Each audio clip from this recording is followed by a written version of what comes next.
এদিকে দাম বাড়লেও এখনও স্বাভাবিক হয়নি সয়াবিন তেলের সরবরাহ। আর যতটুকুই পাওয়া যাচ্ছে বিক্রি হচ্ছে অতিরিক্ত দামে। তেলের সরবরাহ স্বাভাবিক হতে সময় লাগবে আরও কিছুদিন। রাজধানীর বিভিন্ন বাজার ঘুরে সয়াবিন তেলের সরবরাহ ও দাম নিয়ে বিস্তারিত জানাচ্ছেন আব্দুল্লাহ খান মুন্না। বেশ কয়েকদিন যাবৎ বাজারে পর্যাপ্ত পরিমাণ সয়াবিন তেলের সরবরাহ নেই। যেটুকু মিলছে তার সাথে আবার বিক্রেতাদের অন্য পণ্য জোর করে দরিয়ে দিচ্ছে প্রস্তুতকারী প্রতিষ্ঠান।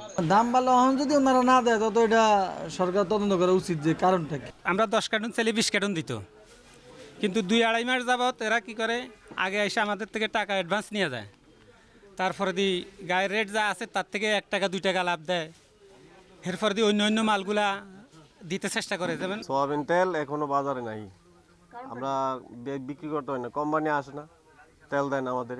চাঁদাবাজি, টেন্ডারবাজি আর ব্যবসায়ীদের কারসাজির মাধ্যমে সাধারণ মানুষের পকেট কাটা হচ্ছে অভিযোগ ক্রেতাদের। বাজারে কোথাও তেল পাইতেছি না, খালি বোতল নিয়ে ঘুরতেছি, জেনে দেখতেছি সয়াবিন নাই, অন্য তেল ইয়ে করে রাখছে, সয়াবিন তেল পাচ্ছি না। খোলাটা চাইতেছি, খোলাটাও পাচ্ছি না। চাঁদাবাজি, টেন্ডারবাজি কম বেশি থাকবেই, এটা ছাড়াইতে পারবেন না।